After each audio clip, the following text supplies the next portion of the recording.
کہ نیک آدمی نیکی کرتا ہے، یہ اس کی فطرت بن جاتی ہے۔ اچھا، نیکی کرنا ابتدائی عمل یہ ہے کہ نیکی کے خیال کو قبول کرنا، خیال، یہ ابتدا ہے کہ اس دنیا میں نیکی بھی ایک شعبہ ہے، اسے پڑھتا ہے، علم حاصل کرتا ہے، یہ ابتدا کی بات ہے۔ پھر کہتا ہے اس کو عمل میں لایا جا سکتا ہے، لانے کی کوشش کرتا ہے، پھر رک جاتا ہے، رکاوٹ آ جاتی ہے، اور پھر کچھ عرصے کے بعد پھر یاد کرتا ہے، کوشش کرتا ہے، پھر اس کی وجہ سے ابتلا میں آ جاتا ہے۔ اب بات نہیں، درجہ ہے۔ وہ جب ابتلا ہوتا ہے نیکی کی وجہ سے تو وہ بتاتا ہے لوگوں کو، دیکھو میں نے نیکی کی ہے، بڑی پریشانی ہو گئی ہے، لیکن میں چھوڑوں گا نہیں نیکی کو، میں کرتا ہی جاؤں گا۔ تو یہ آدمی جو ہے نا اپنی نیکی کا صلہ لے رہا ہے۔ دیکھو یہ بہت، لیکن صبح سے آج کا روزہ تو اتنا لگا جیسے گولی لگتی ہے۔ وہ بتاتے ہیں نا کہ روزہ لگ گیا، دقت ہو گئی، یہ بتا رہا ہے روزے کی ساری بات کہ رات کو ذرا دیر سے جاگنا کھل گیا، یہ ہو گیا، واقعات ہو گیا، بہت ہی گرمی ہے آج، بتا رہا ہے۔ دنیا سے کیا کر رہا ہے؟ ہمدردی لے رہا ہے، نیکی کو بیچ رہا۔ آپ بات سمجھ رہے ہیں؟ جو نیکی آپ اللہ کے لیے کر رہے ہو، اللہ اس کو جانتا ہے، تم بھی جانتے ہو، اور کسے بتا رہے ہو؟ یہ ایک درجہ۔ اس کے بعد اگلا درجہ یہ ہے کہ نیک آدمی اس طرح نیکی کرتا ہے جیسے فطرت اس کی ہے، نیک۔ آپ بات سمجھ رہے ہیں؟ دنیا دار دنیا کرتا ہی جائے گا، تو دیندار دین کرتا ہی جائے گا۔ ایک بات پوری ہے، دوسری ہے کہ صحابہ کرام نے عرض کیا کہ یا رسول اللہ ہم دین سے کتنی محبت کریں؟ آپ نے فرمایا جتنی دنیا دار دنیا سے محبت کرتا ہے،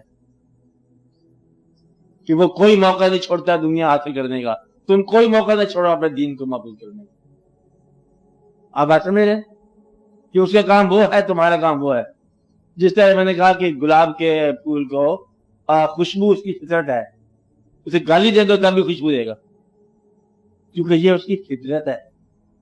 جب آپ کی فطرت بن گئی نیک، تو پھر آپ نیکی کرو گے اور کرتے ہی چلے جاؤ گے بغیر اس بات کے کہے ہوئے کہ میں نیکی کرتا ہوں، کیونکہ فطرت کرتے ہیں آپ، ابھی نیکی کر رہے ہو آدھے راستے میں۔ بات سمجھ رہی ہے آپ کو؟ جب یہ فطرت بن جائے گی تمہاری، پھر کہنے کی ضرورت ہی نہیں، پھر تم یہی کچھ کرو گے، پھر ہر وقت آپ وہی کام کرو گے۔ تو گویا کہ نیکی کو اپنی فطرت بنانا جو ہے نا، یہ ہے۔ جب یہ آپ کی فطرت بن جائے گا، نہ اس کی داد لو گے نہ فریاد ہوگی، اور پھر آپ مجبور ہیں، وہ برائی پہ مجبور ہے، آپ نیکی پہ مجبور ہے۔ رشتہ دار اس نے آپ کے ساتھ برائی کی ہے، آپ اس کا نیکی کرو گے، کیوں؟ جیسے وہ اس کا کام ہے، یہ ہمارا کام ہے۔ وہ آپ کا کام کر رہا ہے، ہم آپ کا کام کر رہے ہیں۔ وہ آپ کا کام نہیں چھوڑتا، ہم آپ کا کام نہیں چھوڑتے۔ آپ بات سمجھ رہے ہیں؟ بچھو ڈرتا ہی چلا جائے گا، نیک نیکی کرتا ہی جائے گا۔ اس لیے نیکی کی ہمدردی نہ لیا کرو، یہ نہ کہا کرو کہ اس دنیا میں اکثر کچھ ہم نے گزارا بھی کرنا ہے، یہ آپ ہی نیکی دے الاؤنس لینا ہے، نہ لو۔ کیا اولاد کیا کے بعد اب وہی ذمہ دار اسلام، ملکیت، والدین تو رخصت کر دیا نا، آزاد ہو گئے۔ شخصیت دے سکتے ہو، ایکسپیکٹیشن کرو، مشورے دو، رائے دو، اگر حکم میں آئے تو حکم بھی دو، لیکن اگر وہ حکم میں نہیں آئے تو اسی طرح جس سے ایک فرد واحد ہے